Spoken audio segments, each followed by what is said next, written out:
बांग्लादेश का बना बनाया खेल मिट्टी में मिल गया है और भारत से पंगा लेने का इंजाम पूरी दुनिया के सामने आ चुके हैं। जब से बांग्लादेश ने एंटी इंडिया के नारे लगाए तो अडानी साहब ने जो है वहां पर इलेक्ट्रिसिटी की जो सप्लाई है उसको रोक दिया, उसको कम कर दिया और लोड शेडिंग की वजह से बांग्लादेश की टेक्सटाइल इंडस्ट्री 700 से लेके 1000 तक टेक्सटाइल इंडस्ट्रीज बंद हो चुकी है। बांग्लादेश की दोस्ती रही है इंडिया से तो उसके हालात बहुत अच्छे रहे। हाँ, ये तो है। जब से उनकी दोस्ती वहाँ से टूटी है तो उसके हालात भी बहुत खराब हो गए, लोग रोडों पे आ गए। आज की तारीख में जो बांग्लादेशी सड़क पे नाच रहे हैं कि हम ये कर देंगे वो कर देंगे, तुम कुछ नहीं कर सकते। पहली बात, औकात में रहो, तुम कुछ नहीं कर सकते, मेरा चैलेंज है। कभी कोई प्रोफेसर कह देता है कि हम न्यूक्लियर वेपन लेंगे, एक भिखारी दूसरे भिखारी से मांग रहा है। तुम लड़ाई करना चाहते हो, पैसे कितने हैं तुम्हारे पास ये तो बताओ मुझे। बड़ा नेबर है, बड़ी ताकत है, 100 बिलियन 150 बिलियन डॉलर का कारोबार है, घर में हालात ना खराब करो। ये चीज है इकोनॉमिक इंटरडिपेंडेंस, इस चीज को कहते हैं। अगर ये आप इकोनॉमिक इंटरडिपेंडेंस के ऊपर फोकस कर लेना जनाब, ठीक है, तो आज बात कभी खराब ना होते। और अगर हम बात करें अडानी साहब की तो झारखंड के अंदर जो प्लांट है जो बांग्लादेश को इलेक्ट्रिसिटी सप्लाई करता है उसने जो है बांग्लादेश को जो सप्लाई है वो रोक दी है, कम कर दी है, जिसकी वजह से बांग्लादेश में पॉलिटिकल क्राइसिस तो थे लेकिन अब इंडस्ट्रियल इकोनॉमिकल क्राइसिस भी आ गए हैं। और क्या बांग्लादेश की सरकार मोदी साहब से जैसे बार बार मिलने की कोशिश कर रही है तो क्या वो माफी मांगना चाहती है? क्या बांग्लादेश को लेकर एक बहुत बड़ी खबर सामने आई है। जब से बांग्लादेश शेख हसीना वाजिद की गवर्नमेंट खत्म हुई है, मोहम्मद यूनुस ने गवर्नमेंट संभाली है, तब से बांग्लादेश के लोग सड़कों पे रो रहे हैं। उन्होंने ऑफिशियली ये शिकायत की है, रिक्वेस्ट की है पूरी दुनिया से, खास तौर पे इंडिया से, कि भाई हमारे साथ थोड़ा सा बेहतर रवैया रखा जाए, हमारे साथ रिलेशन थोड़े से बेहतर रखे जाएं।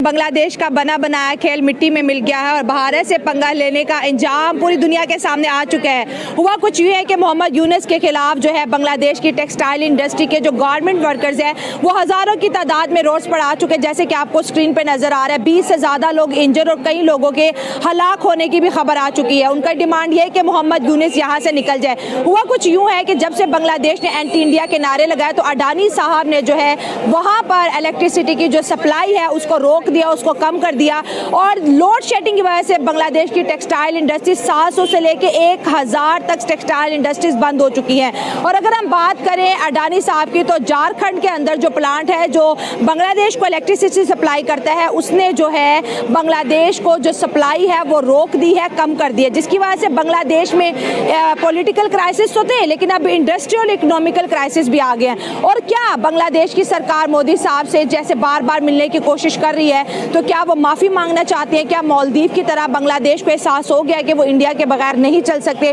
और जिस तरह से नारे लगाए जा रहे हैं ऐसे लग रहा है बहुत जल्द मोहम्मद यूनुस को यहाँ से जाना पड़ेगा, क्योंकि हमने देखे हैं जब भी कोई कंट्री या हमसाया मुल्क इंडिया के इर्द गिर्द जो इंडिया के खिलाफ होता है कुछ ही टाइम के बाद ऐसा रजीम चेंज होता है कि वो गवर्नमेंट को वहाँ से जाना पड़ता है और ऐसी गवर्नमेंट बनाई जाती है जो इंडिया के फेवर में हो सकता है। ये रॉ की भी साजिश हो सकती है। आवाम की तरफ बढ़ते हैं और जानते हैं उनकी राय। अब इंडिया जो है वो मजीद उनको तंग करेगा और ये जो अभी शेख यूनुस साहब हैं हाँ। इनको मजीद इनका जो तख्ता इक़्तिदार से इनको पलटा देंगे हाँ, मजीद ये उसको लेके आएंगे हाँ। जो इनके मफाद के लिए बेहतर होगा। मतलब इंडिया ऐसा करेगा कि बांग्लादेश के अंदर ऑटोमेटिकली वो गवर्नमेंट आ जाएगी जो इंडिया को सपोर्ट करेगी। बिल्कुल ऐसे उनको चाहिए ही ऐसा बंदा हाँ। जो उनके मफाद के लिए हाँ। सांस में सांस ले हाँ। उनके वो जो नारा लगाते हैं उसके साथ नारा लगाए हाँ। उनको मफाद परस्ती की जरूरत है हाँ। इंडिया अपने मफाद के लिए कुछ भी कर सकता है। सर अगर इंडिया की पॉलिसी देखिए वो ज्यादा दोस्त बनाने को प्रेफर करता है तो जाहिर है उसको लगेगा कि बांग्लादेश के ऊपर शांति है, नेपाल के ऊपर शांति है, क्योंकि चाइना और पाकिस्तान के साथ तो इंडिया की वैसे भी नहीं बनती तो इंडिया दुश्मन तो नहीं बनाएगा।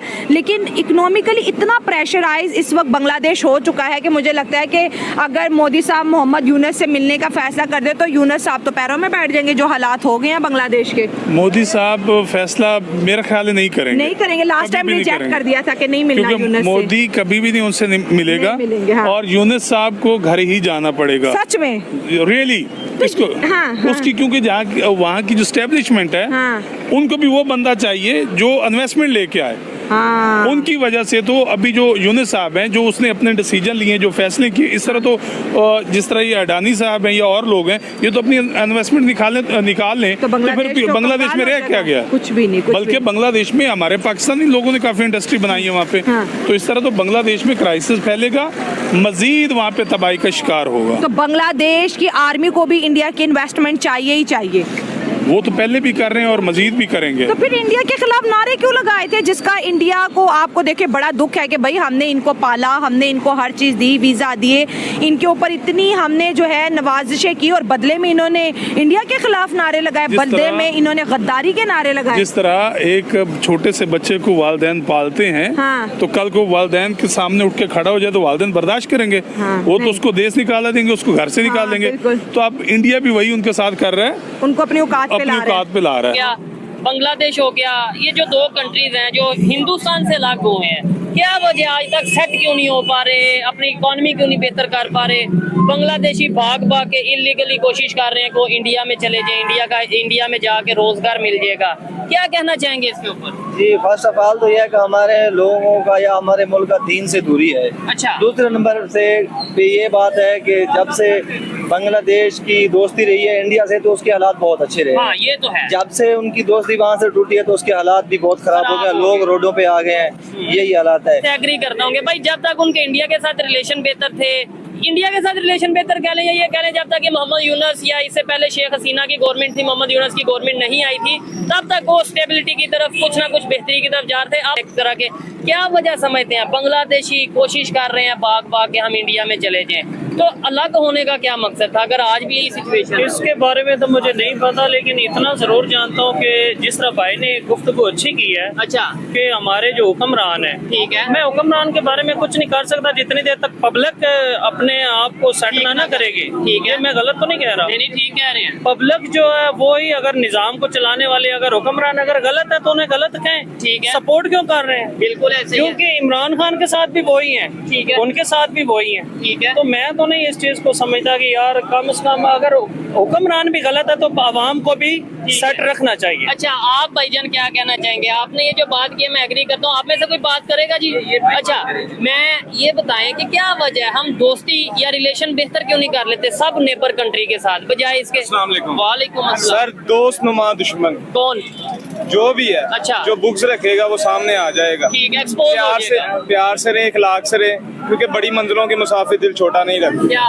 अच्छा, बांग्लादेश की बात कर रहे हैं, क्या वजह है आज वो भाग के इंडिया, वहाँ से जो लोग हैं ना, जैसे हम यहाँ से दुबई जाना चाहते हैं ना, बांग्लादेश इंडिया जाना चाह रहे हैं, क्या समझते हैं? रिलेशन बेहतर थे, उनके हालात देखें, इंडिया जाएं हाँ, या बांग्लादेश जाएं, ठीक है, बात ये है अपना मुल्क छोड़ के कहीं भी नहीं जाना चाहिए। अच्छा, लेकिन अपने मुल्क में अगर गुर्बत हो, बेरोजगारी हो, बच्चे भूख से बिलक रहे हो, फिर देखें फिर भी रहे, ये देखें, इनको सोचना चाहिए कि क्या करना है क्या नहीं करना चाहिए। अगर हम इधर से बाहर जाते हैं, ठीक है, तो अपने पेट की खातिर जाते हैं, बच्चों के लिए खातिर जाते हैं, ठीक है, ऐसे ही है। ऐसे ही है। ऐसे बांग्लादेश वाले अगर जा रहे हैं तो वो पेट की खातिर, पेट की खातिर जा रहे हैं। अगर हमारा इधर मुस्तकबिल अच्छा होगा तो हम बाहर की नहीं सोचेंगे। ठीक है, लेकिन इलीगल बिल्कुल नहीं जाना चाहिए, चाहे मुस्तकबिल अच्छा है या नहीं अच्छा।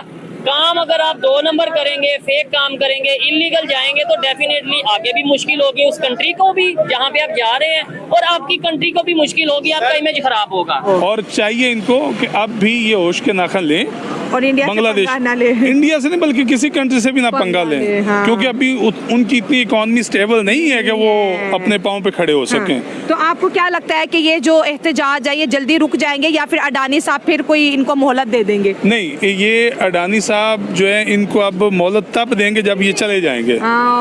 उससे पहले इनकी अब चूंकि ऐसी वजह नहीं बन रही कि जिसकी वजह से वो टिक पाए यूनुस भाई। सर, इंडिया इतना पावरफुल कैसे हो गया इकोनॉमिकली, पॉलिटिकली, हर फोरम पे उसकी बात चलती है। बांग्लादेश जैसे मुल्क की नाक की नकीरें निकलवा, दुनिया की 5वीं बड़ी इकोनॉमी इंडिया है। हाँ,